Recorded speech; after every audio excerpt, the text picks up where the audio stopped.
This is a essential session. You're going to hear from three amazing speakers, and the emphasis very much on practical help for parents who may have be disadvantaged by learning difficulty or by trauma or by learning disability. Parents with learning disabilities are overrepresented in care proceedings. Recent studies, including two important reports from the Nuffield Family Justice Observatory, highlight the challenges that parents with learning disabilities face in care proceedings and the failures on the part of the family justice system and children's social care to provide sufficient attention to ensure that parents' rights are observed and upheld, including those concerning equality and human rights. Guidelines have been issued recently by the PFD as to the use of intermediaries and advocates in family proceedings, and those will be available in your in the packs that are sent out.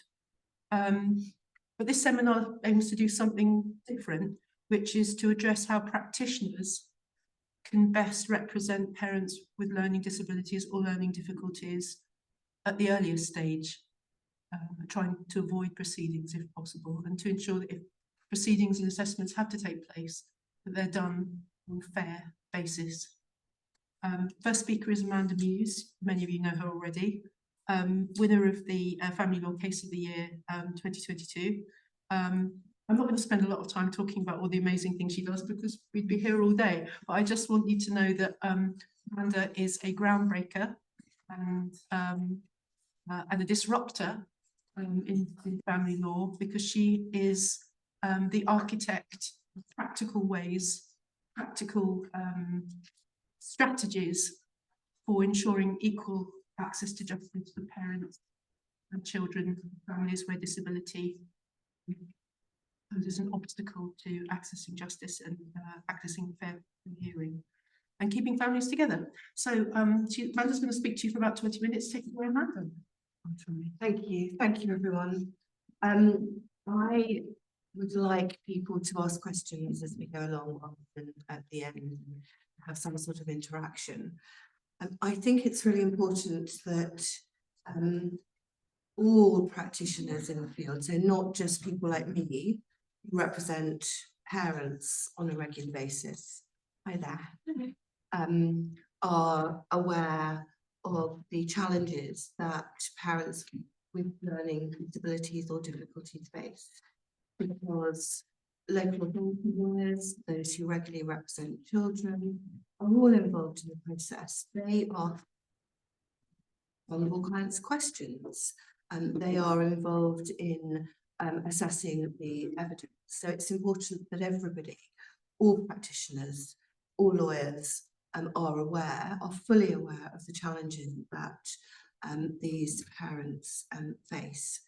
Now, those of you who are in attendance, most of you will find on the chair quotations. These are all quotations that have come from parents I have represented in the last year or so, the last 2 years. And the reason you have them is because they, in my view, highlight the distress, the confusion, and the challenges that many parents face. And the parents we deal with, we need to remember, are real people. They are human beings. We are interfering in their lives. We're in proceedings that make life-changing decisions for them and their children. And we need to treat them as human beings, as real people with specific needs, and we need to ensure that they are treated fairly, that they are able to properly engage in proceedings, in assessments, and get the best help they possibly can so that they can parent their children, if at all possible. Now, sometimes I face, or quite often I face, well, Amanda, we're here for the children. It's the children who matter. We have to think of the children's best interest. It's all well and good you complaining about your client and your client not having access to this service and that service. But at the end of the day, we are concerned with children. Well, that's all well and good. However, if we accept, as I'm told we do, that children are best served, if at all possible, to be cared for by their parents, then we need to ensure that their parents are given the best support, what I call supportive support, what I call helpful help. It is absolutely pointless putting a whole list of measures in place and saying, well, didn't work, they didn't engage, they can't look after their children. And that is certainly the experience I have very frequently. And when one starts to unpick what was put in place, so often unravels that the help wasn't appropriate, wasn't adapted, wasn't what I call helpful help or needed support.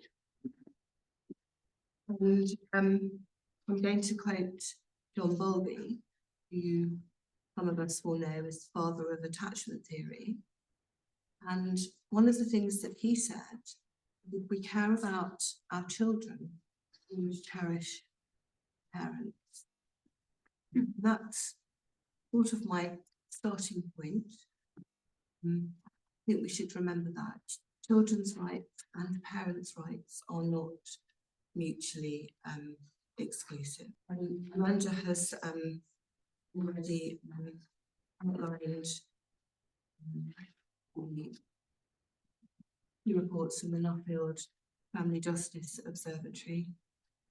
One of those reports suggests that in a third of all care cases, there will be at least one parent who has a learning difficulty or disability. So these cases affect all of us. In my experience, and that might be because I represent parents all the time with these sorts of difficulties, it's probably higher than a third. I don't know what people here think, whether it's higher than a third. I see some nodding. I see nodding all around the room. So I think it's probably more than a third of cases. So between a third, my guesstimate is maybe 50% of cases involve people with these difficulties. So I repeat, we must all be mindful of what we can do. I'm going to assume that we all know the starting point is that a parent with a learning disability or learning difficulty should be able to parent their child. So having that difficulty does not preclude parents from caring for their children. There have been many authorities on this point. I am not going to go through them. There are also a number of authorities on local authorities' obligations to provide appropriate support and to ensure that all measures that can be taken are taken. There will be some case law attached to the slides for those who are attending to look at. The list isn't definitive, but hopefully it will be a helpful guide. I'm hoping that you are all aware of the very basic rights, so the Human Rights Act. There are some rights that are overlooked in my experience in care proceedings, and those are the rights given by the Equality Act 2010. That act prohibits discrimination arising from a person's disability and makes it clear that there is a proactive duty to make reasonable adjustments. This is something that I often see ignored. And the public sector duty, again, provides a proactive duty on local authorities to have regard to eliminating discrimination when carrying out its duties. There, of course, is the UN Convention on the Rights of the Child and the UN Convention on the Rights of Persons with Disabilities. There's also something that doesn't appear there, which is Section 67 of the Care Act, which again places a positive duty on local authorities to provide advocacy support for parents in paraphrasing important meetings relating to their children. And again, that's something that I often see is overlooked. Something else that is overlooked, and we have someone who will be close to your heart. There are Department of Health guidance in relation to working with parents with learning disabilities. I believe the first set of guidelines were produced in 2009. Before that, I think the Nora Fry Institute set out guidance as to how professionals should work with parents with learning disabilities. By and large, in my experience, those guidelines are either not known about or are ignored. And we have Lord Justice Baker, who made it very clear over 14 years ago that these guidelines should be followed, and that also local authorities are expected to have protocols, working together protocols, adult learning disability teams and children's services, as to how they can work together to provide services for. We have a representative here from London Borough of Redbridge. I asked him when he arrived, I'm afraid I pounced on him and I said, well, does the London Borough of Redbridge have such a protocol? The answer is? The answer is no. The answer is no. I have to say, first time I've seen this, and I'm a director of children's services. Thank you for being so honest. But I think that highlights the really shocking, and I'm not picking on you, John, the really shocking gap between what is supposed to happen and what happens on the ground. I then, over the weekend, I tried to do some research on London local authorities. I could find, and I may not have got this quite right, but I could find only 5 of the 33 London boroughs who have these protocols in place. Now, I believe online we have, they may not have turned up, representatives from, I think, Camden and Croydon. Now, I know Croydon and Camden have those protocols. I looked at them and they're quite good. I'm going to pick on someone else in the audience who worked for Hertfordshire. Does Hertfordshire have this protocol? Or did they when we were working with them? Excellent. My experience though, when I ask social workers about their adherence to the guidelines, their training in recognising whether someone has a learning disability or learning difficulty, I get quite a lot of eye rolling and I Commander, what are you talking about? Social worker, of course they've had training. If I'm permitted to, very often when you're cross-examining a social worker, as much as I'm allowed to, it becomes apparent that many social workers do not have adequate or appropriate training, and the way they are dealing with clients, no fault of their own because they've not got the training, is not the best, not going to get the best from vulnerable clients. And what you'll have seen on the chairs again, some of the comments that I've had from clients, they didn't understand me, they hate me, they twist things, I'm frightened. And I'm absolutely sure that no practitioner, no social work practitioner is going to want their vulnerable clients to feel that way.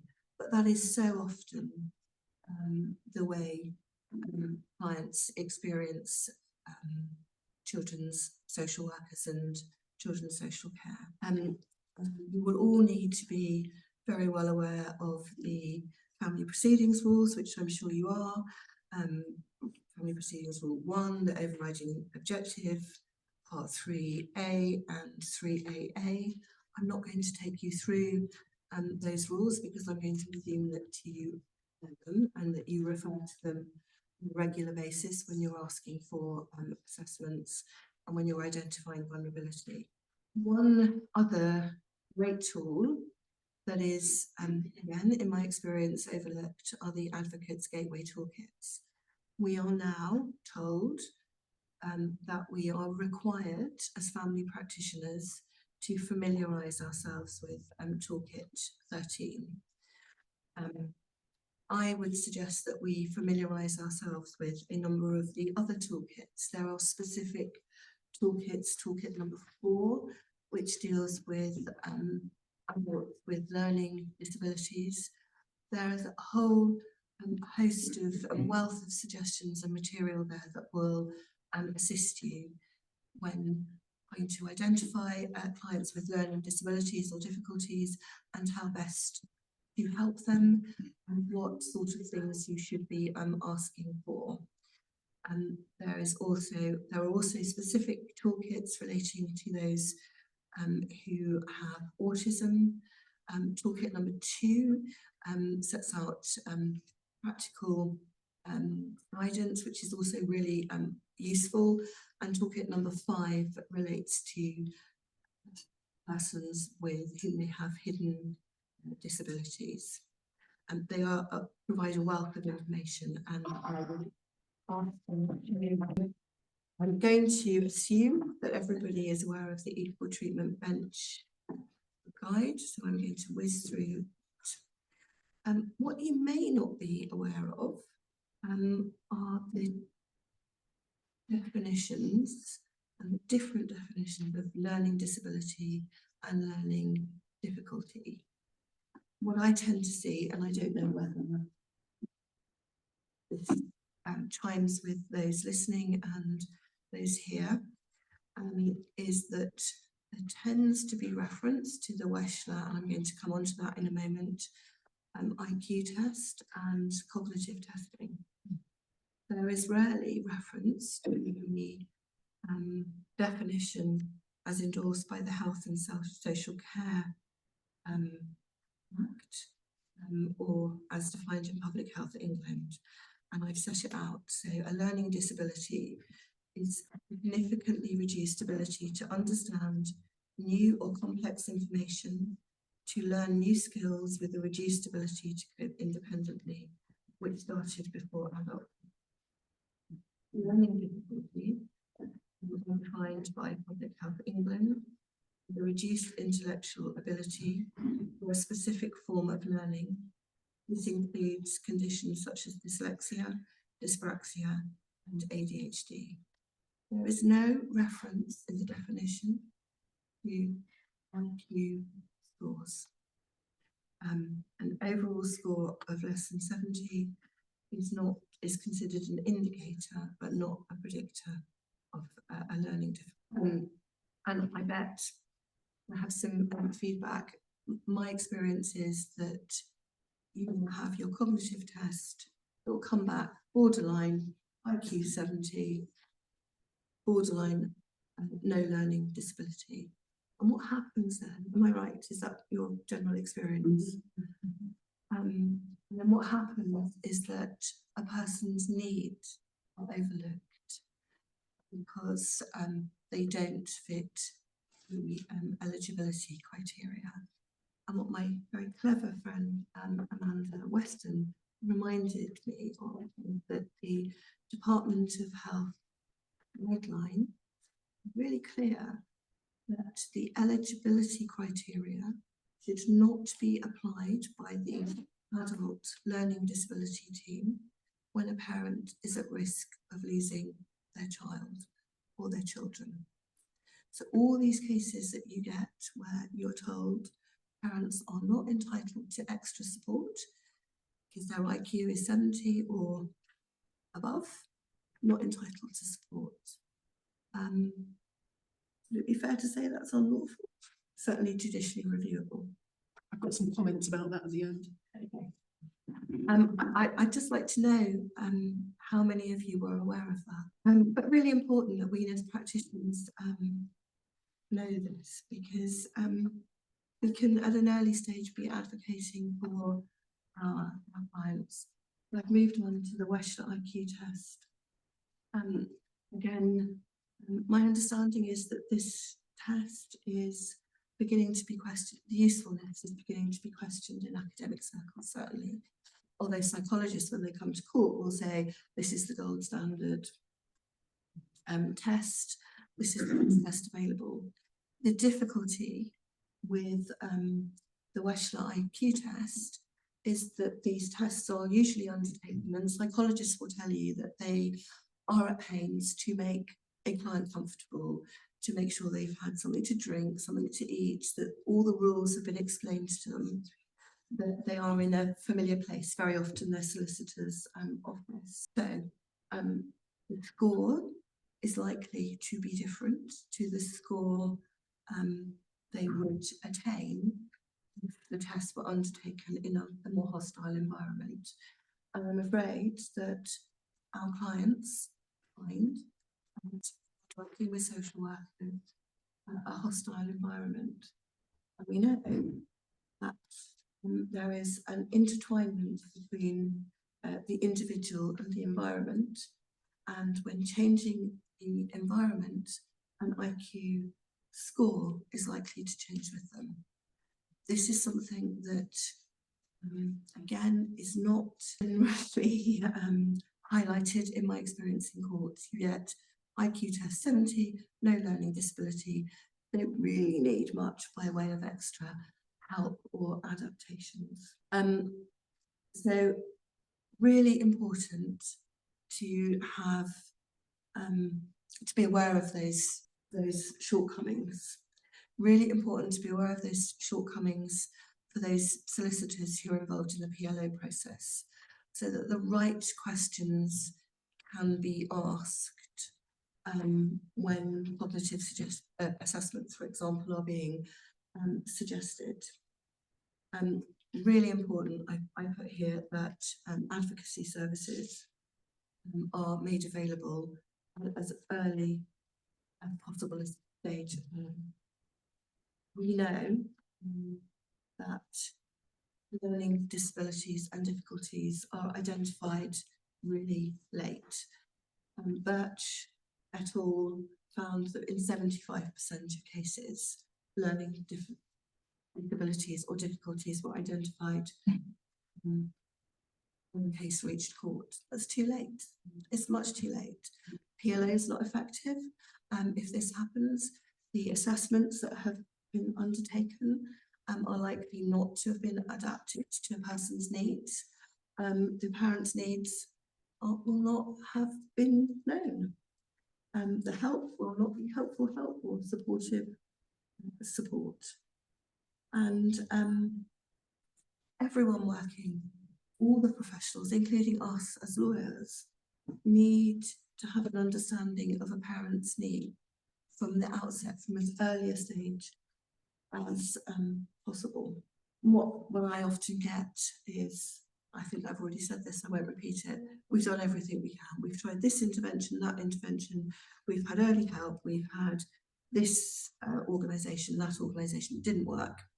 Well, if it's not suitably adapted, it's not going to work. And in my view, that is fundamentally unfair. And remind everybody, not just those of us who represent parents with difficulties, that it's the duty of all legal professionals to be alert to the possibility of vulnerability.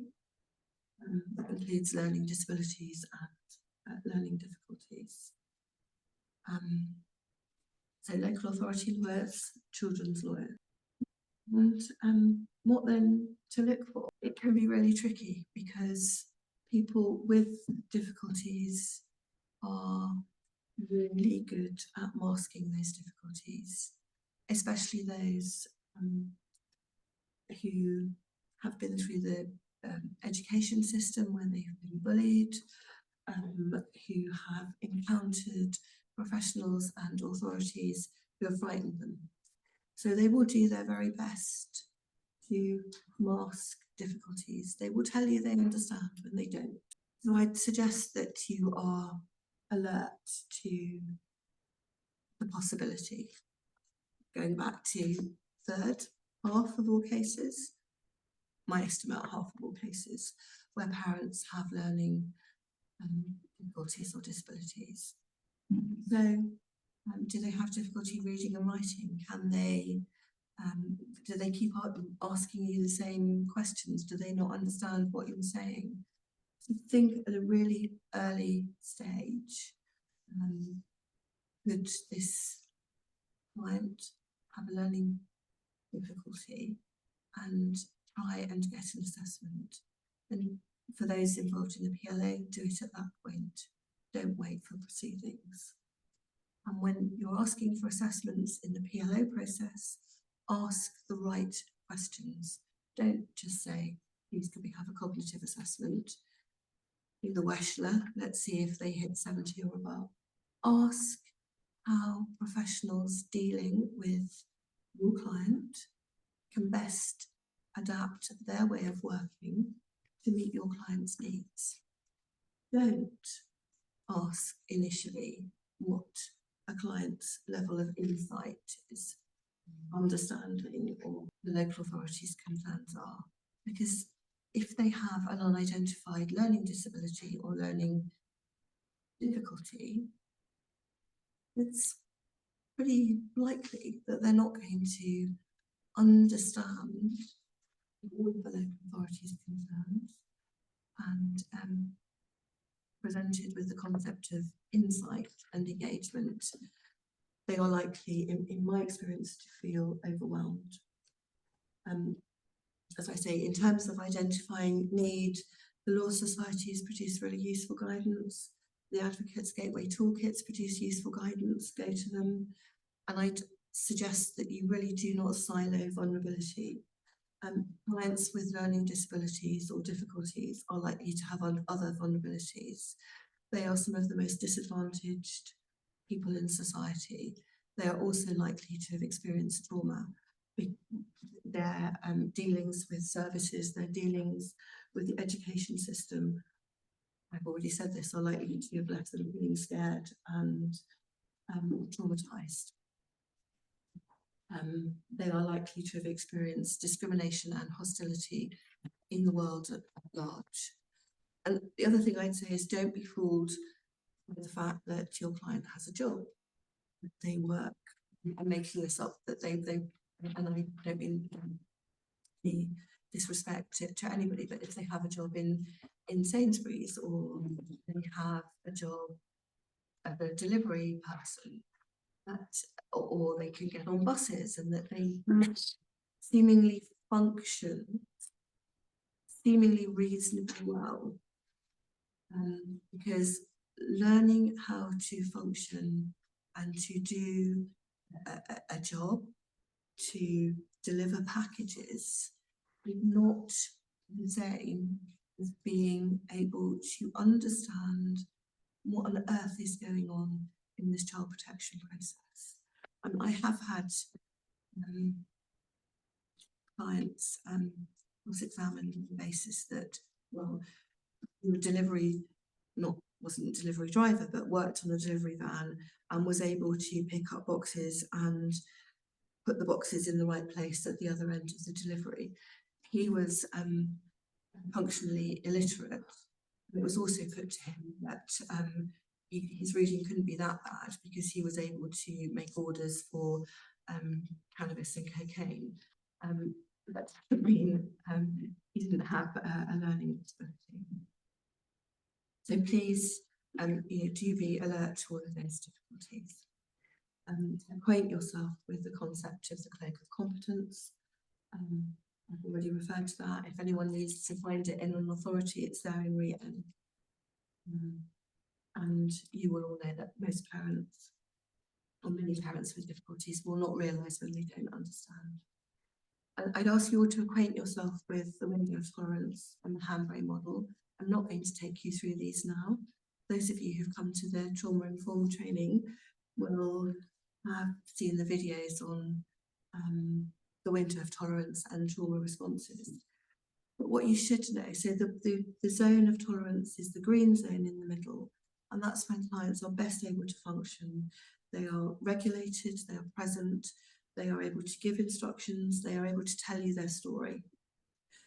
When they move out of that zone of tolerance into hyperarousal or hypoarousal, they are not going to be able to respond to you in terms of answering questions, giving you instruction, giving you the information they want to give you.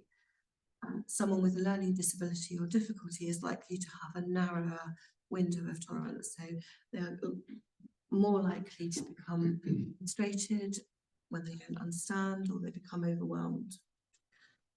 Once moved outside that zone of tolerance, so once in a hyperaroused state or a hypoaroused state, certainly at the extreme ends of either of those, it's pretty hopeless trying to get instructions or sensible instructions. I'd also ask you to acquaint yourself with sharp music. Those who've been in other training sessions will have seen the sharp music video. It really helpfully illustrates how a situation that we can find perfectly benign can seem really threatening to vulnerable individuals. The aim is to make adaptations that are bespoke to your client, to understand your client's needs. It's not just about using short words, short sentences, or speaking slowly. Some clients will find it really patronising and upsetting if you start talking really slowly. It's not about having breaks every half an hour, every 40 minutes, or every hour. The reason having breaks is important is because clients very often become overwhelmed and they need a break to reset so that they can give you instructions, tell you what they want to tell you. Sometimes a client will need a break every 5 minutes if you are touching on a really sensitive or upsetting topic. Sometimes they can go for 40 minutes, 45 minutes. So it's not a formulaic approach. So you so often get reports that say all these things, break every 45 minutes. Remember why we're having breaks. Checking understanding. You see this in all the reports. Check your client's understanding. How many of you actively check understanding? Clients very often say is, well, they asked me, did I understand? I said yes, because when you talk to them a bit more, I said I did understand because I was scared. Or they asked me to repeat what was said. So I need someone who's not a scientist to repeat. The angle of incidence is equal to the angle of reflection. Who's going to do that? All right, I'm going to ask Anna. Repeat that. As in, can I just say it? The angle of incidence is equal to the angle of reflection. Understand what that means? Should I? I'm just asking you. I don't think I do, to be honest.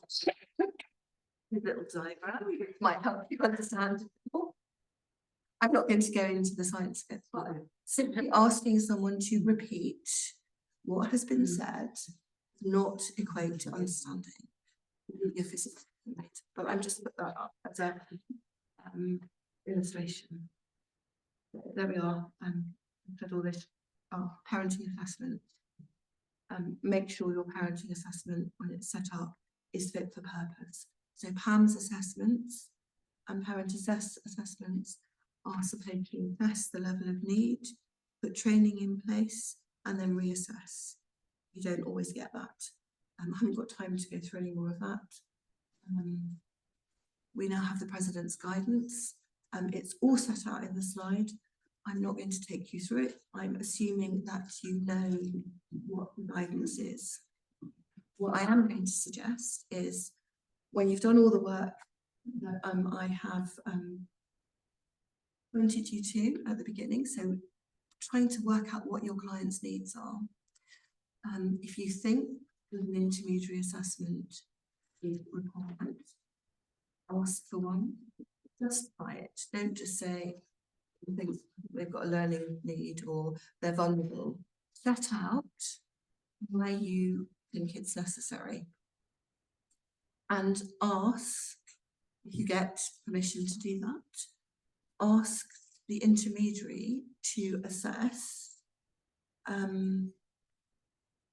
specifically assess your client's communication needs. Make sure the assessment is bespoke to your client's needs. We've all seen generic assessments that seem to be cut and paste jobs. We've all seen brilliant assessments as well. Coming to the end, I'm going to let Nicola and Kat explain the difference between a communication assessment and a psychological assessment.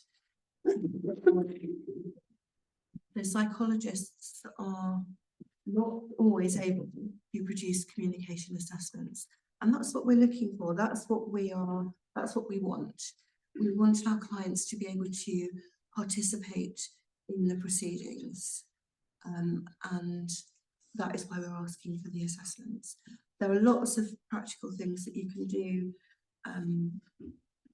to help clients. I've set them out here. Make sure that your participation directions are bespoke.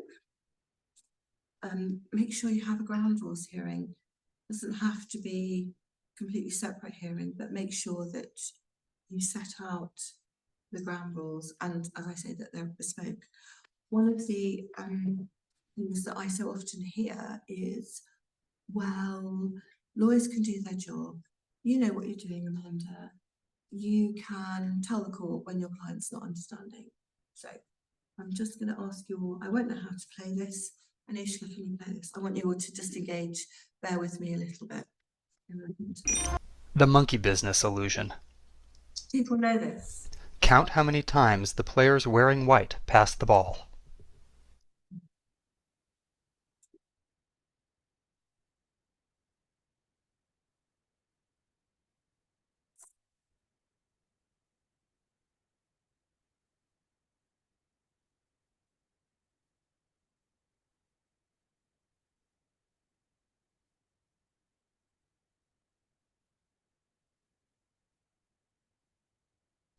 The correct answer is 16 passes. All right. Who spotted the gorilla? All right, next bit. Spot the gorilla.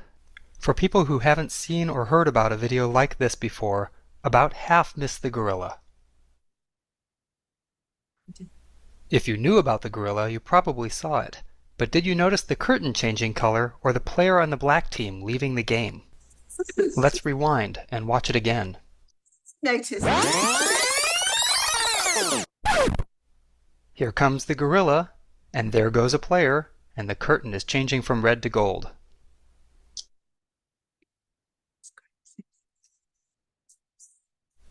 When you're looking for a gorilla, you often miss other unexpected events. And that's the monkey business illusion. The point of that is, I represent parents with all sorts of vulnerabilities all the time, but I am not able to concentrate on the evidence, questions that I want to ask, what is being said in court, watch the judge, and keep an eye on my client and check their understanding. And the understanding needs to be understanding throughout the process. It needs to be active, continual understanding in the court hearing. I'm not able to do that, and I hope that little film illustrated that. I've gone over time, haven't I? I'm really sorry. It's super interesting and excellent. So, but thanks very much, Amanda.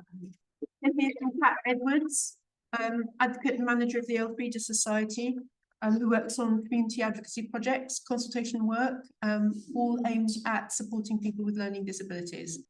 Hi everyone, my name's Kat. I'm the Head of Services for the Elfrida Society, which is based in Islington. So I'm going to give you a little bit of information about the Elfrida Society first and then concentrate on the parenting support that we offer. So the Elfrida Society has been in operation for over 105 years. And in that time, we've supported people with learning disabilities, learning difficulties and autism in all different fields, depending on what funding comes in and comes out. We exclusively support people that are age 18 with that criteria, but we're not that fussy. So if someone comes in and they don't have a diagnosis, we're still going to support them. We provide a variety of advocacy and consultation services. So we provide peer advocacy, self-advocacy, care act advocacy, community advocacy, health advocacy, and specialist parenting advocacy that I'll talk about in a second. We utilise a co-production model at the Elfrida Society, which means that half of the staff that we have got learning disabilities themselves, and they are experts by experience, and they lead us on what actually we provide. So we work with the local authority and with other professionals, but those people help us. So when we make the resources we need, when we go and provide consultation and feedback, it comes from them first, and everything comes from them through me to everybody else. I would just say that I would agree with absolutely everything that Amanda has said this evening. I would say that with that video, if you do have neurodiverse clients, they would have spotted the gorilla first and all the other things and probably wouldn't have counted anything. So everybody has different skills. So our specialist parenting project has been running for about 10 years. I've been running it for the last 2.5. We currently serve 17 different boroughs and it's growing. We also look at boroughs outside of London in the north and the south. The only reason we don't do more is because we just don't have enough staff. So we've currently got 3 part-time advocates and myself, which makes 4, but I can only do as much as I can with the other things I manage. Each person has got between 15 and 20 cases, and all our cases are extremely different. So some people come in with borderline IQ, and those clients are actually far more difficult to work with than the ones with more cognitive impairments. And the reason is because they present exactly like you said, in the way that they understand everything. The professionals and the social workers assume that they understand everything, and then when you actually start talking to them, they're like, well, what does that mean? And then you unearth a can of worms, and then you need 5 different meetings about the same topic to actually get them to understand, because they kind of understand a little bit, but not everything. So between all our 4 advocates, we've got people with quite significant impairments, all the way up to people with really mild learning disabilities. We take on people that also don't have a diagnosis for exactly the same reasons you said. Sometimes the social workers will say, we don't know if there's a learning disability or at all. They just say there's vulnerability. And that is obviously a red flag for they don't really know how to work with this person. So whether they've got a diagnosis or not, we will jump in because we know there's going to be something later along the line. The local authorities spot purchase cases from us. So they will always contact us and say, we've got a client, can you take it on? And then we spot purchase the support for them, and we provide wraparound care. So you'll see that my slides are very, very different to Amanda's. And the reason I did it in this format is because this is the sort of work that we do with our clients. So this is easy read, and everything that we do with our clients is in this format. And our job is to make things simple, accessible, and make it really, really easy to understand. So whilst Amanda provides all the really difficult stuff, we can get away and make it really, really easy. And that's harder than it looks. I'm sure Nicola will say the same. So when we get a client, with the social worker will call us up and say, we've got someone, they give us very little information. They'll just say, it's a parent, it's a mum, it's a dad, they're at this stage. Off you go. And then we're expected to just meet the clients and just take it from there. And they don't tell us what they want us to do. They just say, here's the parent, just go and deal with them. So the first thing we do is we do an initial assessment with them, and it's an initial assessment for us. So we just go through a list of questions that gives us a kind of an understanding about what that client understands. So do they know who the social worker is? Do they know why they're there? Do they know why we're there? Do they know what it is? And a range of different questions just to assess what their current understanding is. It is absolutely not the same assessment that Nicola does as an intermediary. It's not shared with anyone else apart from us and the parent. And it's just so that if another advocate takes over the case, then they will be able to understand what that parent needs. And it's also, most importantly, for when the social worker will eventually come back and say, you're doing too much work with this parent, we can say, well, you didn't tell us that actually this parent needs a lot more help than what you thought they did. So it gives us a bit of backup to actually say, I know that you thought that that parent understood everything, but actually our assessment shows that they didn't. And we're going to need a lot of work that we need to be able to provide to make them understand. So it actually really helps us. The communication difficulties of each parent will really impact the amount of work that we have to do with them. So if they, like I said before, if they know a little bit and they kind of have a good understanding of what's going on, they often take more time. So I've got quite a few clients who are really good at reading, really good at communicating verbally, but they are on the phone 5, 6, 7 times a day because they go, well, I think I know what the social worker just said, but can you explain it just one more time? And then we have other parents who they are really, again, really good at communicating, but they are quite volatile. And as soon as the social worker says adoption, separation, or any of those trigger words, we go up into hyperarousal. And then our job is to kind of... So we use lots of communication tools to help clients. We do it again on a very individual basis. So we work with that client based on what their needs are, and we'll provide whatever they need. Like Amanda said, some of our parents don't like easy read, and as soon as I get it out, they go, put it away, I don't want it. And then we have to go into like the 5, 6, 7 conversations instead. Other parents really like it, and sometimes we use symbols, sometimes we use pictures, sometimes we use drawings. It's whatever the parent wants. So at the bottom, I've just mentioned about what we just said about the conversations that you have to have when people don't like easy read. It's much more time consuming. So as we talked about earlier, there is guidance in place for the local authorities, and the parents that we work with, when we finish working with them, they're given the opportunity to be parent researchers with us. So we are involved with lots of universities that within their psychology departments, they do a lot of research about the things that you were talking about earlier.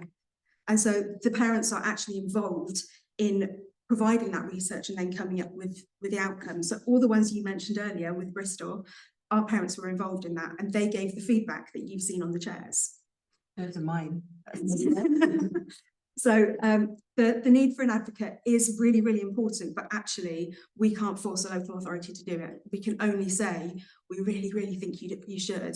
And then we get these guys to kind of back us up and say, please, can you put something in place?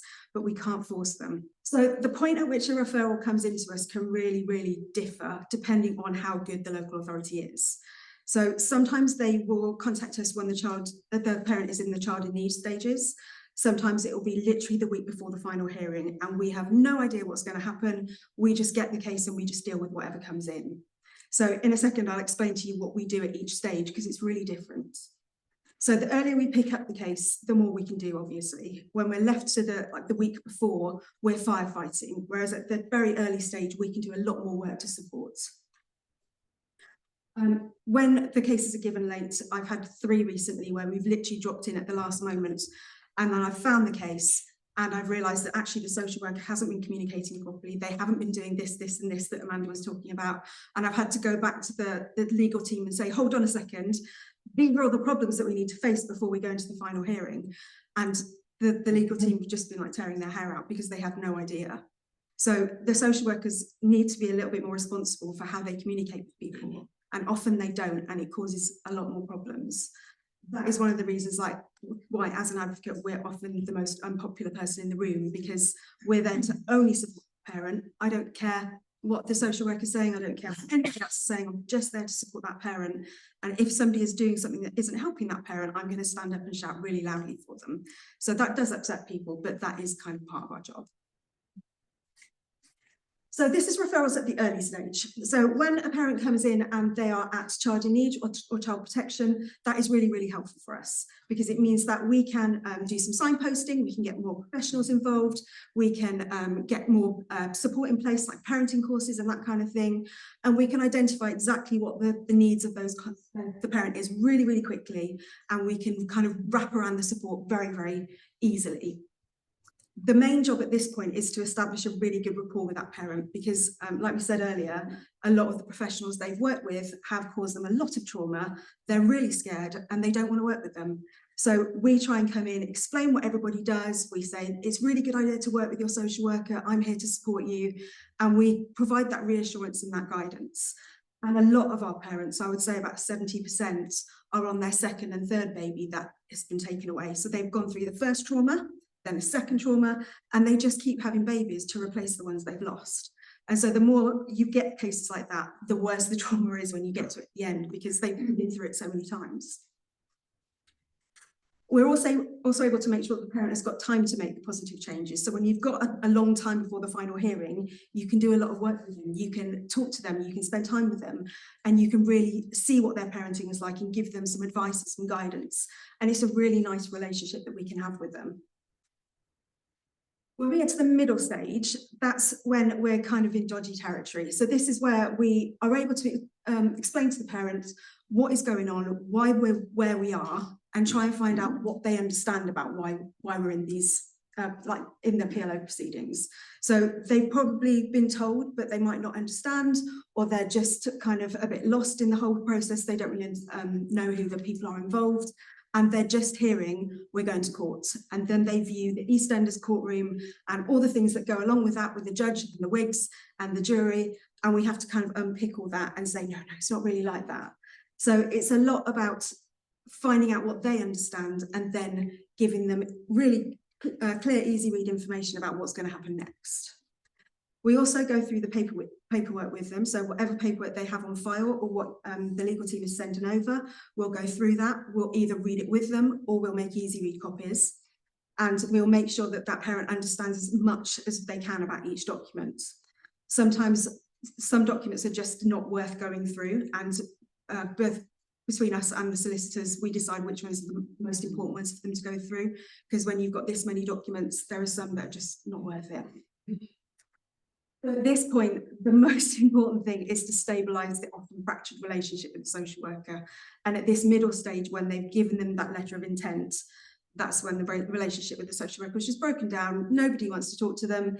We just want to avoid all contact with them, and they just want to swear at them. So trying to rebuild that and get them both together talking and make them understand why they need to work with them is the most important thing at this point. We also help them find a solicitor if they don't already have one. So we never say to them, I've got a really good solicitor, even though we know some amazing ones. We would never do that.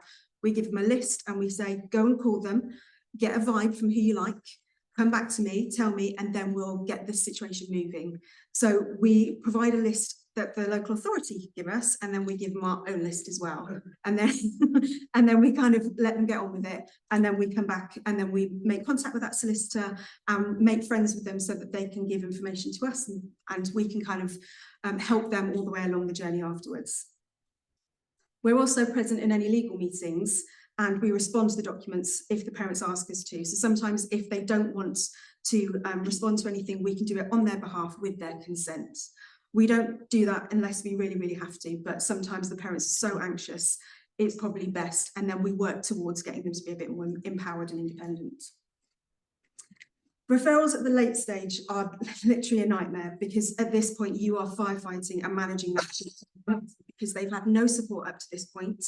They don't know what's going on. They hate everyone, and we are just about to enter court, which they're scared about. So at this point, we are literally going, it's okay, don't worry about it. And then we don't even do any of the rest of the stuff. We just focus on, okay, we're going to court, we're going to do this, this is going to happen, and then it'll be fine. And that is most of what we do. We do help see gaps in the local authority's evidence. So the case I was just talking about, where there was a social worker who wasn't providing that kind of support, if we look at it, we will jump up and down at this point and tell the legal team what we've seen and what needs to be done. It might be too late, but it's always worth a shot. We also step in from a disability perspective. So if equality is not being considered and the Equality Act is being ignored, that's where we can say, well, actually, we really think you need to consider this. We will also liaise with the solicitor and the barrister to go over statements. Sometimes they don't need us, and that's absolutely fine. And sometimes the client wants us to be there just as a bit of reassurance. So we work basically on whatever the client wants. If they want us there, great. If they don't need us there, that's absolutely fine. We will support them up to and in court and after court. So even if there is an intermediary, we're still going to be there. The local authority very rarely says that we can't be in court, because they know the value of what we do. And we know that at that point, the clients really, really rely on us, not in like a way that they can't cope without us, but they really rely on that kind of reassurance. So it's in everybody's best interest that the advocate is in court, even if there is an intermediary. The reason for that is because we deal with all the emotional fallout afterwards. So when something catastrophic has happened in the courtroom, we're there to then go, come on, let's go. And we go and have a coffee, or we go home and we're left with that client, whereas everybody else has just gone home. So we deal with all the problems that has been caused in that courtroom that we know about and we're expecting. It's got a mind of its own. So we work a lot with intermediaries. We work a lot with Nicola, to be honest. She's our only intermediary. And it's really, really important for everyone to understand that our roles are really different. So we always encourage clients to have an intermediary assessment and to get an intermediary, even though sometimes they don't want one. The reason they normally don't want one is because they think, oh, another professional that I don't know, another professional that's going to come in and out of my life and not know anything about me. However, it's really important for us to be able to support them properly that we do need an intermediary as well. So we will support them to meet the intermediary, and we'll stand outside when that assessment is going on, and then we'll talk to them afterwards to say, look, it was fine, it wasn't that problem, it wasn't a problem, and this is what this intermediary is going to do for you next. So at that point, we try and make friends with the intermediary and make sure that we're working together.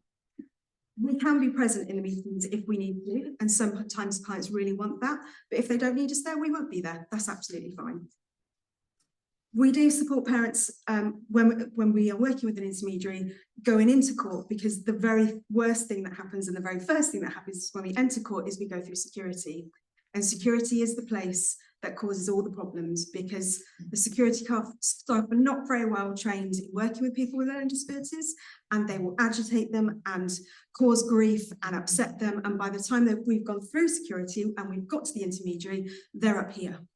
So before we can help in supporting the intermediary with their work, we have to get them through security and make sure that we go, come on, just ignore them, keep going, keep going. And then by the time we're through, we're in that, what did you call it, the in-between? Zone of tolerance. Zone of tolerance. Thank you. We need to be in that area.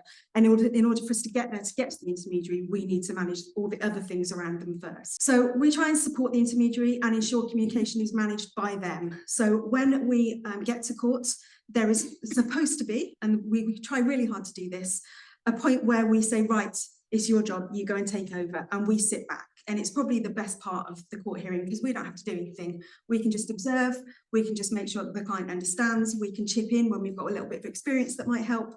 And then when that client wants a cigarette break or wants to go and shout about something, we go off with them, we talk to them about what's going on, we make sure they understand, bring them back in through security, and we start all over again. So the intermediary is there, as you'll find out in a minute, to do all the hard work, and we just sit there and watch, which is brilliant. We also help debrief with the clients. So after everything's happened and we're outside of court, it's really important that we're in the room, because we are then going to have to explain to the client the next day and probably every single day afterwards what was said in that debrief. And we're going to have to go through the paperwork with them.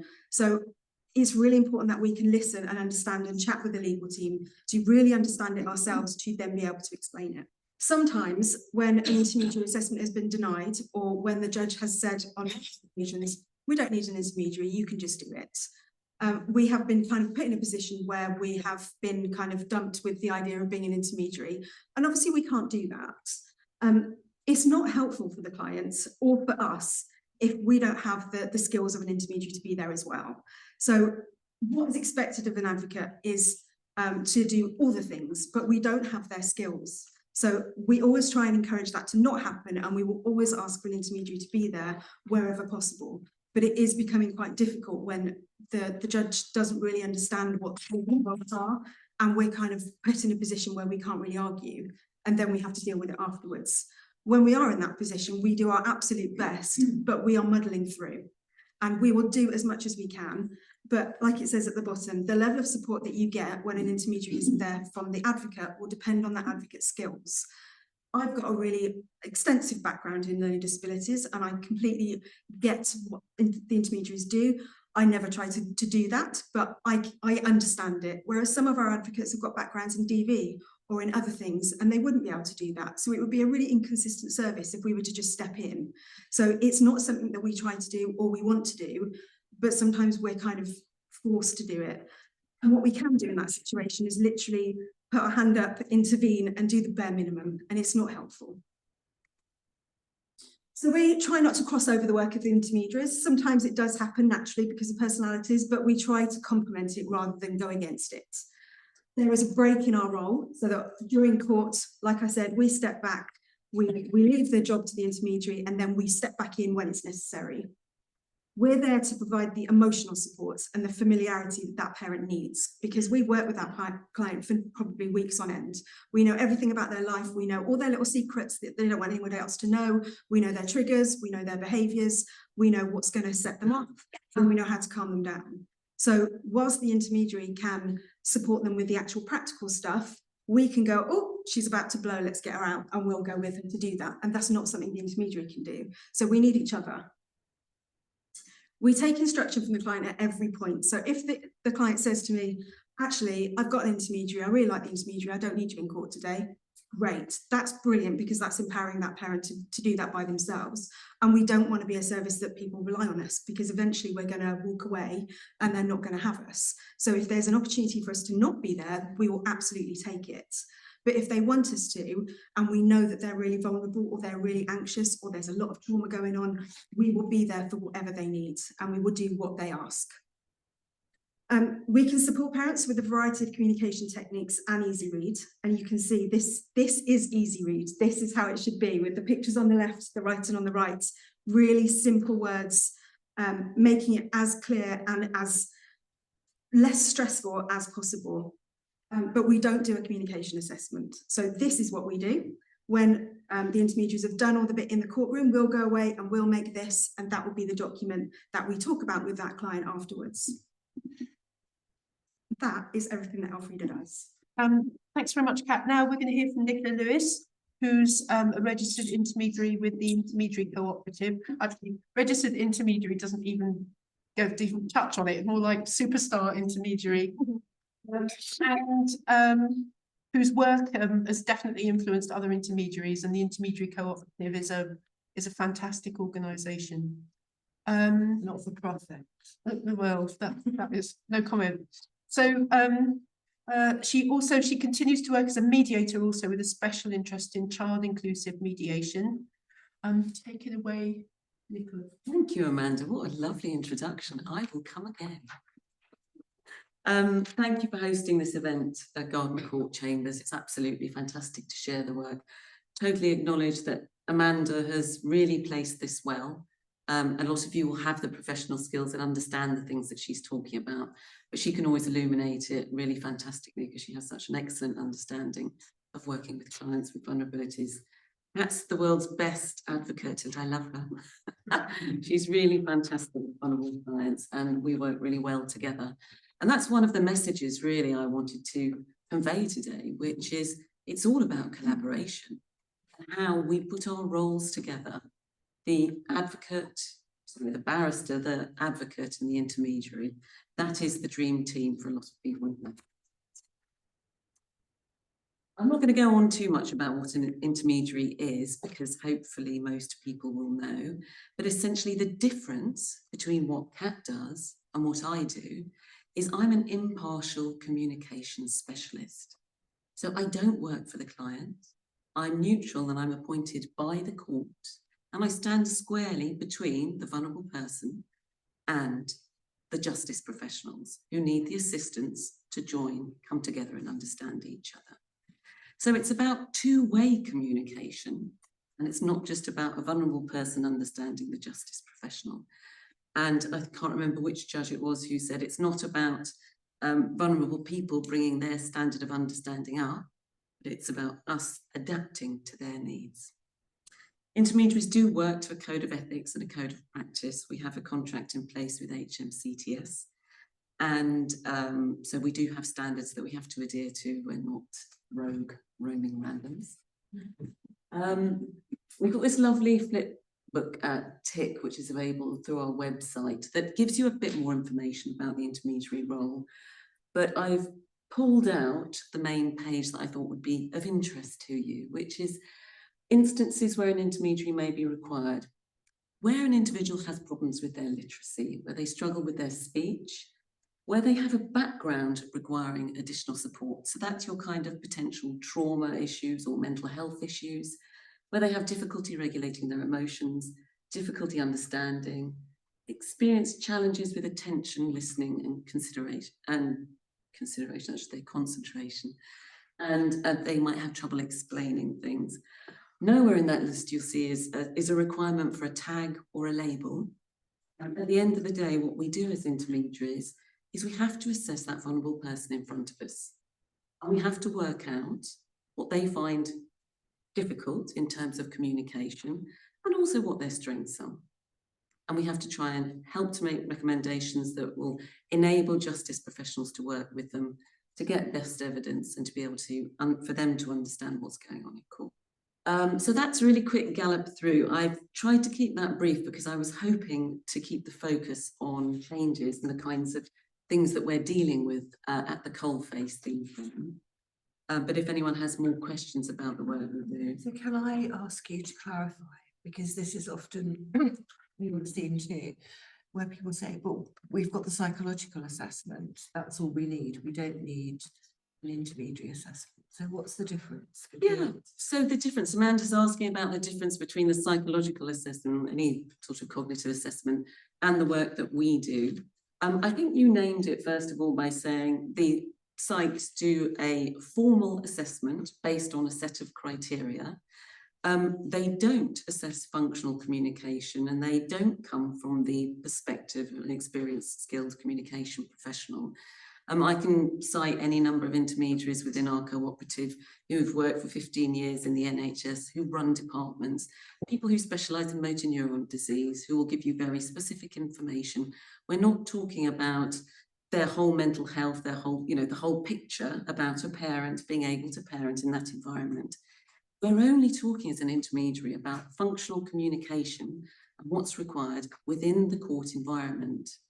And again, that's really the big difference as well, as you were saying, Amanda.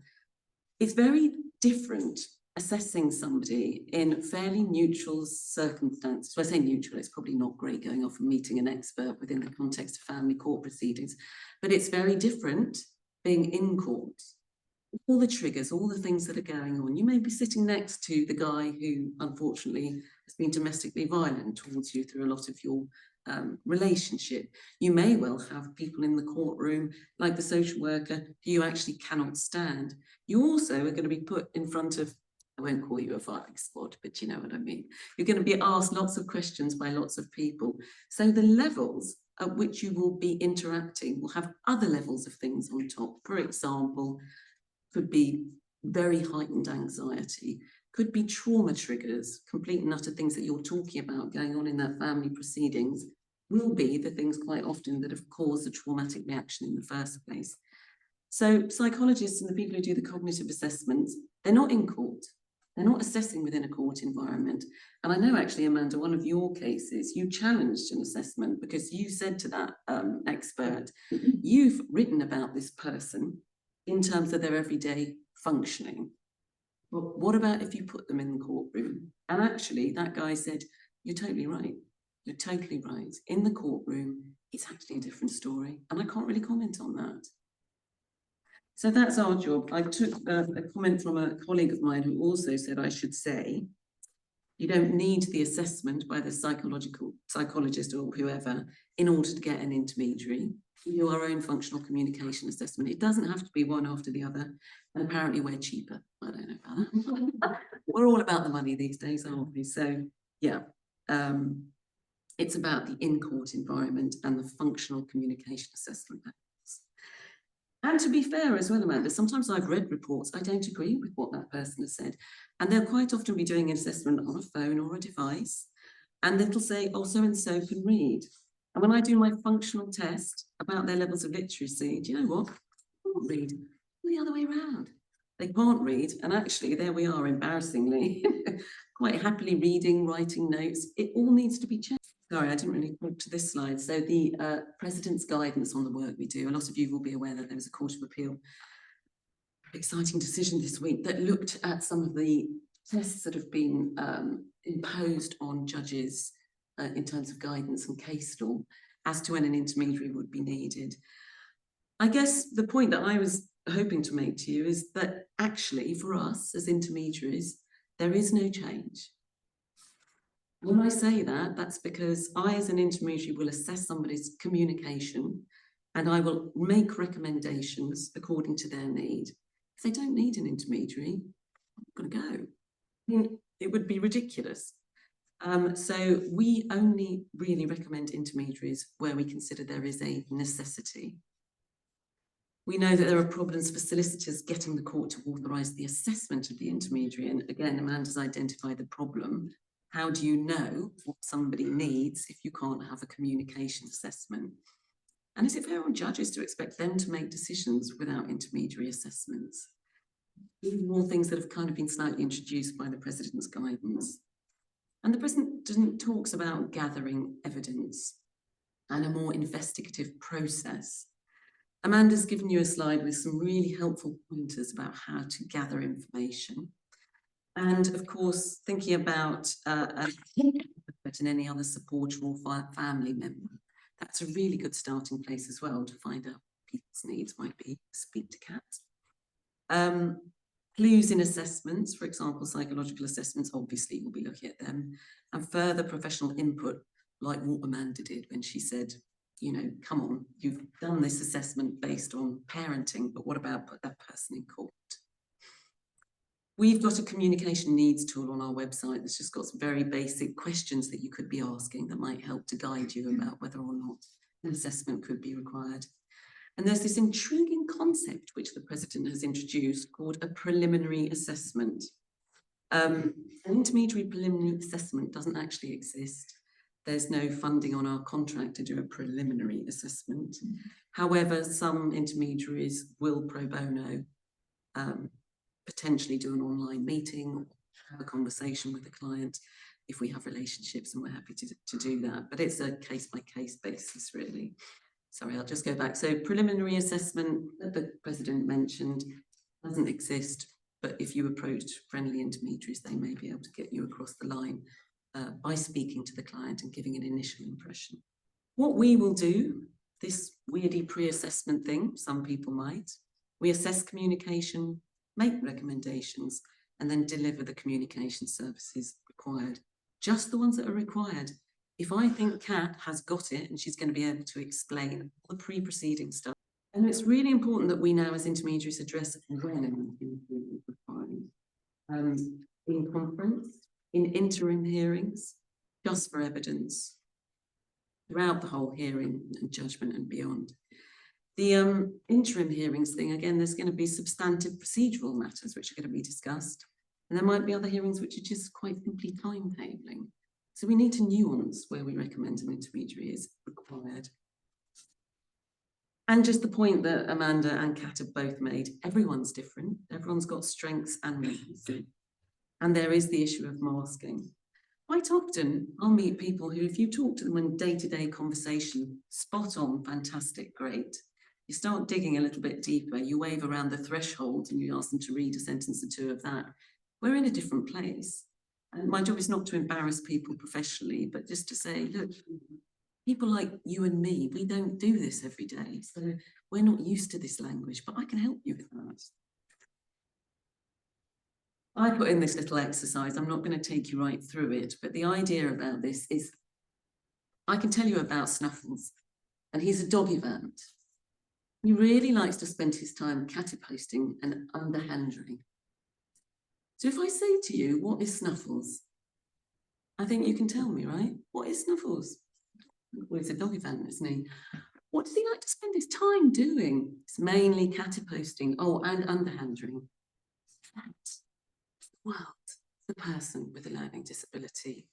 I can tell you, I can structure the words I do understand, and we're just going to ignore the ones I don't know, like, I don't know, like permanence or Article 6 rights, you know. Yeah, of course I understand. This is how it is, okay? This is how it is. This Snuffles, whoa, it's not at all perhaps like you might have thought he was. He's not fluffy. That doggy event idea, oh, a doggy. He's not, he's ferocious and he's dangerous. I'm running out of time, so I'm going to be very brief about these. These are just a couple of examples of the kinds of misunderstandings I've encountered. That last one broke my heart. What is a placement order? I asked the lady. She says, when you go into a place, either on your own or with your son, and they work with you. This is what I want. I've told my solicitor, I want a placement order. And this particular lady was in prison. She had very limited communication with her solicitor. But those were her instructions. And she really related well on a chatty level. Lovely lady. She used to work at a bar. She, presented the guidance. There's questions around the perception of the work we do.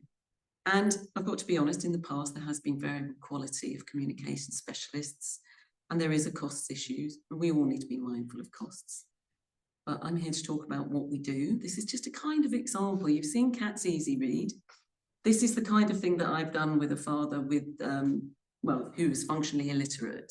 So he couldn't have any words. We couldn't do words. But we got through our final welfare hearing with me condensing the key issues of the threshold in pictures like this. So every time they were talking about the fact that there was issues about emotional harm, you didn't know what emotional harm was, but I could whip out this picture. Your children, they see these things, this is what happens. And actually that's dangerous for kids.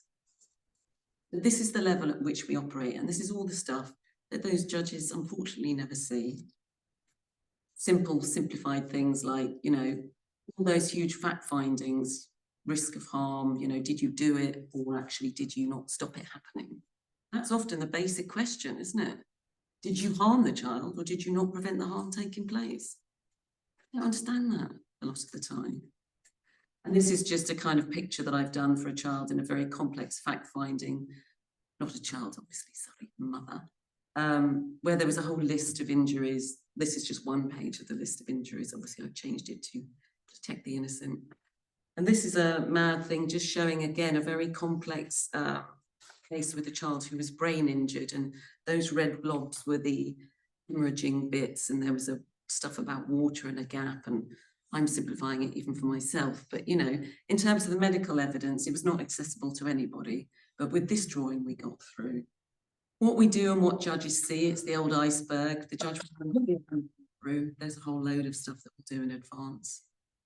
Working with people like Kat, getting the information that we need, ensuring that we've got emotional regulation, focus and concentration strategies in place. Little things like, smell, essential oils. If somebody's got a trauma reaction and certain smells and things trigger them, I quite often just apply a little bit of lavender or something on their pulse points. And when they start to get stressed, let's do a bit of this. So all the stuff that you don't see, I hope you don't see it, because I think it would be really strange. I take those into court. Absolutely. I've had them in the witness box. I've had lavender bags. Yeah, you just have to get them through security, which is a bit of a challenge. Don't start me on that card. I'm not going to go through trauma. I'm just going to say it's a lot more complicated than it might look. This is going to be in the slides. People's reactions are not always what you think they are. Disinterest is not disinterest. Equal Treatment Benchbook 2024 that identifies the difficulties in communication that require specialist support, and the fact that people can speak with fluency, but it can disguise the difficulties in understanding. And the Equal Treatment Benchbook identifies the fact that, our justice system is just a maze of processes and procedures, complicated language. It's not easy, as we know, even for people without vulnerabilities. I think Kat's done a fantastic job of explaining the difference between a lay advocate and an intermediary. I just put this picture in to show again that Kat's there for that person to support them. She can do emotional support. I can't do that. I work for the court. If it's a matter of emotional regulation connected to mental health, of course I'm going to do that. If somebody's associating or disassociating because of trauma, it's my job to help them to reintegrate. So there are certain things that I can do. But I worked with a lady yesterday and she asked me at the end if she could give me a hug. And I said, no, can't give me a hug. Because my work with her is not finished and I work for the court. So I said, I'm afraid I can't hug you. So I feel a little bit. And this is kind of what we want to avoid, that situation where there's lots of talk, lots of nodding, you don't understand a word that you say, essentially. The other thing I should have said actually about, the only other thing I wanted to cover off about lay advocate and intermediary. An intermediary is there when it is necessary. And if an intermediary is necessary, an advocate, as Kat said, can try and do as much as they can do. But if someone has got a specialist communication need, Unfortunately, a lot of advocates will not be trained to deal with that. So you can put a person on a seat next to a vulnerable person. You can make it look like they're being given fair access to justice. But I can categorically say that with a lot of the people that we work with, it's another form of masking, really. So I think we need to be very clear about the differences. We can work together. I love having Kat there. I couldn't even get some people in the court without Kat. I'm really pleased I don't have to leave court with them as well. The volatile states people get it. So we want to avoid that. And from this slide, this is from the President's guidance, just the last line that I wanted to draw your attention to, which is where an intermediary is necessary, nothing else will do. So we shouldn't be working unless it's necessary. Where it is, that's it. It's about the cooperative. We are actually not for profit. We don't have any shareholders. Nobody derives an income at the end of the day from the work that we do. We don't have private equity investors, anything like that. And that's our little website. That's us. That's me. Have any questions for Nicola? Is it a common occurrence for you? I think the answer is probably going to be yes. That you turn up and the lawyer doesn't really understand what you do and what the difference is between what you do and what Kat does. 100%. And I've got to be honest with you. 100%. No. I mean, yeah. I mean, well, no. I'll even go a stage further and say, I think it's fair to say that the line that is drawn between advocates and intermediaries is not clear to a lot of people. So we have to work, and Kat and I have been talking about doing a project together just to put out an easy read about the differences. But yes, quite often we do have these problems, and we need to be very clear, you know, if somebody leaves the court and they need emotional support, it's not appropriate for me to do that if an advocate is there. So we try and help. But yeah, I mean, you know, this is an area that there's no clear guidance about. Can I ask, I when I'm in court and I'm for a guardian, I've seen an intermediary go off with the mother and her partner, and they've gone off for coffee and tea, and then I've seen them in the car park talking. Are they blurring the lines there, or is that support not to be there? I'm not sure. So I'll give you an example. I worked with a woman who had a really massively high level of anxiety and a number of other, that's the other thing, the comorbidities, the different layers of vulnerability is another reason quite often an intermediary is needed. But we couldn't get her to come into the court. So actually, in the end, I said to the barrister, I'm going to have to go out into the car park. I spent a while chatting through the door of the window. There was no advocate. And actually, it was about her emotional regulation. She was so heightened that she couldn't physically leave the car. My job is I can help with emotional regulation. I can do breathing exercises. I can do physical things that help to reintegrate people so that they can step out of the car and walk into the courtroom. That's my professional skill set. So there, the line is not being blurred. Do I go for coffee with people? No, I don't. Yes. Are you keeping records of the demographics of the background of people who you represent? And I was going to ask the same for Kat as well, so that you know if there's a gap within certain communities and maybe ascertain what that gap is, or why a certain maybe demographic are not or are having to have the support. But I don't. It's really mixed. So Don't you think you ought to? no, we do, but I'm just saying that I don't think there isn't like a gap of people that I would jump to say that they're. Honestly, the people that we work with are so different. I can find we don't spend a lot of time looking at those figures, but we do have them. And we work to a contract for HMCTS. They collect and collate information. They don't ask us to collect that information. So that's not something that happens at the moment. The only reason I ask is if you're working for a local authority and you see that so many people from a certain background are coming to you or presenting or having to deal with, you know, whatever proceedings, public law, children, you would say that community needs further intervention somehow. It might help spotlight and prevent it. You know. Have a look. Oh, and can I mention one other thing about the Nuffield Family Justice Observatory research? I think, Lisa Harker will correct us on this, but I think that they said that 1/3 of parents fulfilled the IQ learning disability criteria. But if you were to look at people with borderline as well, it takes you to 50%.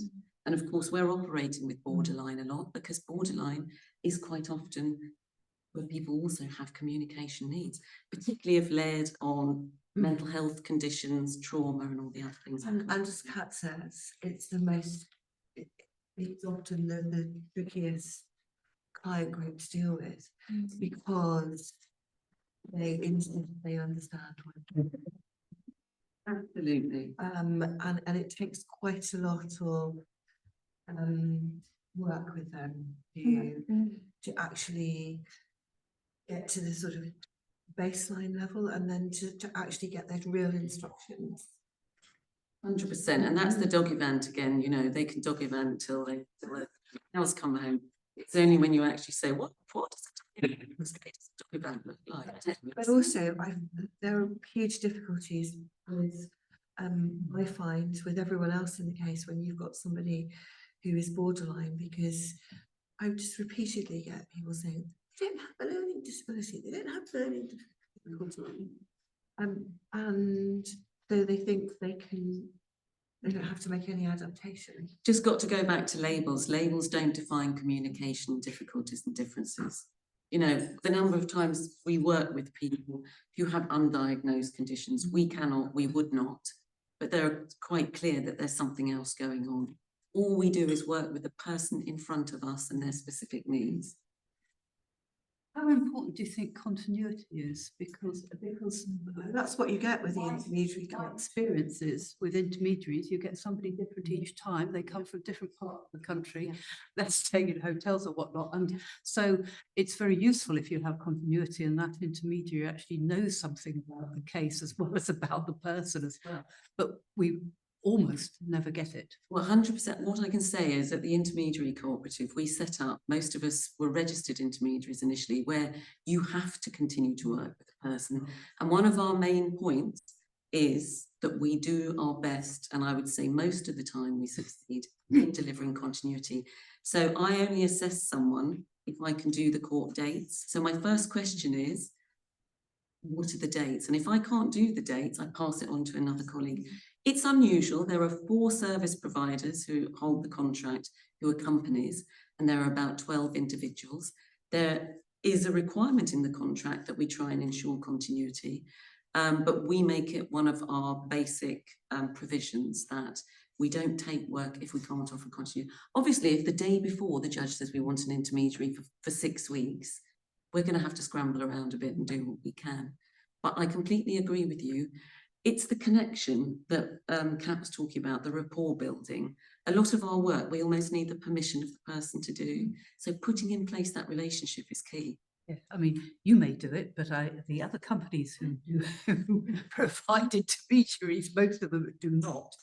So, and just another point, there are, I mean, what the Elfrida Society is doing is fantastic, but actually there is a real lack of advocate services. So there are very few cases, in fact, that, you know, get in advocates when clearly our clients need them. There's lots of advocacy services, but none of them do what we do. Once they get to court, yes, they just back them back. Yes. They go on our waiting list. Again, it's, you know, it's not the kind of wraparound service people are providing. And I think as well, Kat and her team understand the family court process. A lot of advocates come, how are they going to simplify something where they don't even understand it themselves? I've been doing this job for 11 years now. I don't ever tell people the legals, but I know how to ask the right questions of the barrister. Well, what does that mean? Well, how many times will they see the children after adoption? You know, the curious observer questions, which otherwise quite often, you know, it's all a bit hectic, isn't it? Sometimes these things aren't really drawn out. Oh, question at the back, yes. Hi. I'm beginning to see a trend, the judiciary only allowing the day of the person's evidence to have intermediary assistance. Now, obviously, we have to take each case on its own elements, but I think we need to start looking at that more closely because it's worrying me. It's a worrying trend where your clients' needs, in order to get them to a point of producing their best evidence, they need that wraparound service throughout that final hearing in particular, for example. So any guidance? Well, they also need to be able to understand the evidence as it's being given. I had a judge a few weeks ago saying, but the client has read the statements, they've responded to threshold, they understand what is being said.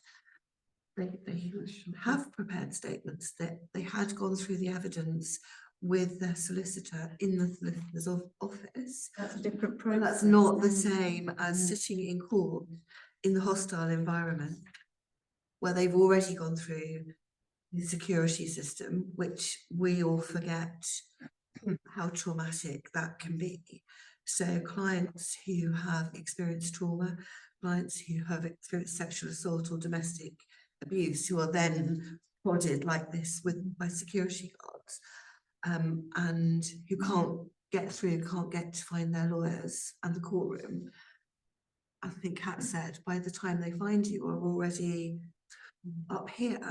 And our aim, my aim and those I work with, is actually to try and keep clients within that zone of tolerance, window of tolerance, so that at nearly all times they're able to communicate with us. So I mean, I guess it's really important to know your clients, but that was my response to the judge, that it's a very different environment.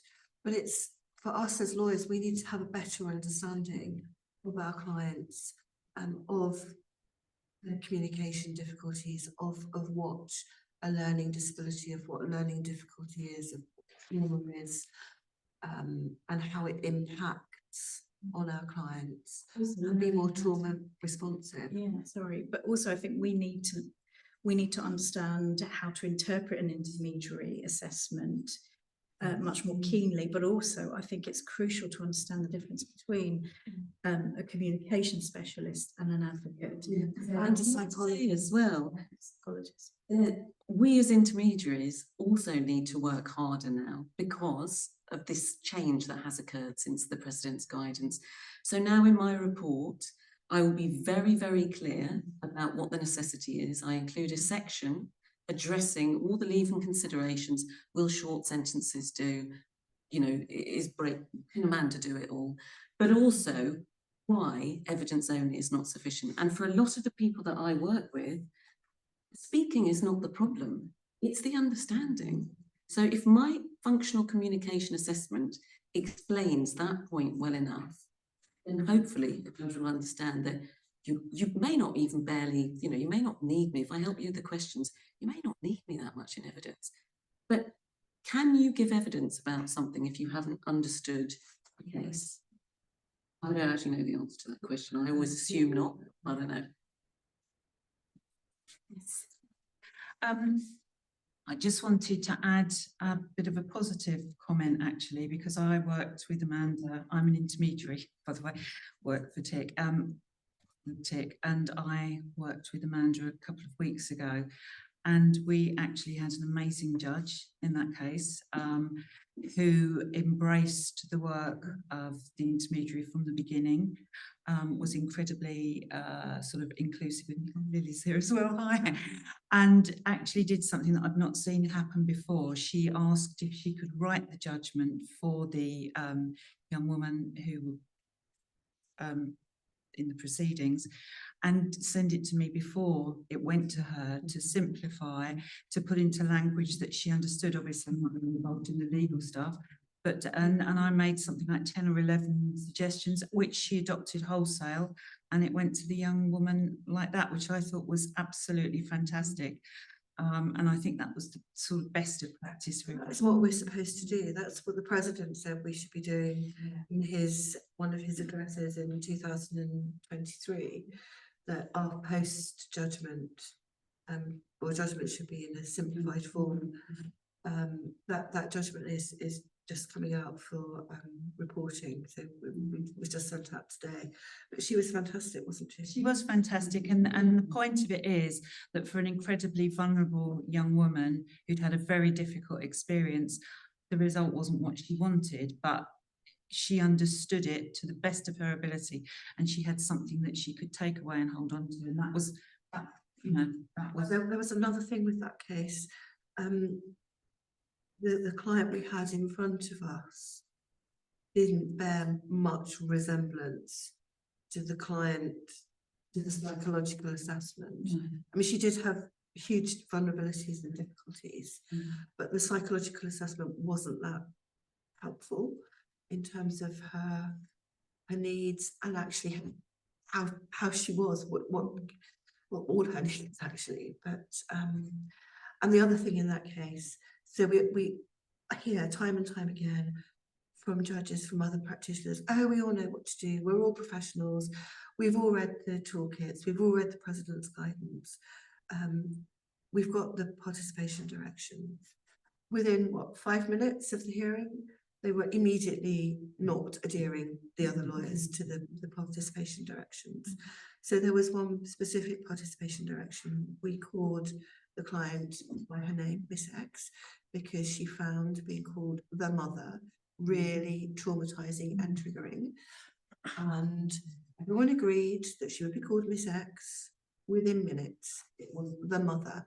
And I think it's really important for us to understand that being called the mother, being objectified, not being treated as a human being in the courtroom, when what is at stake is your children being taken away from you, and all these professionals can't even treat you as a human being.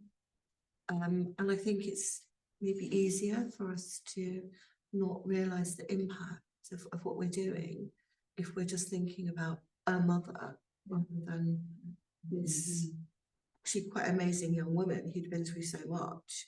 And we had a very good judgment in terms of the fact the judge said, I think she can do it, she just needs some more support.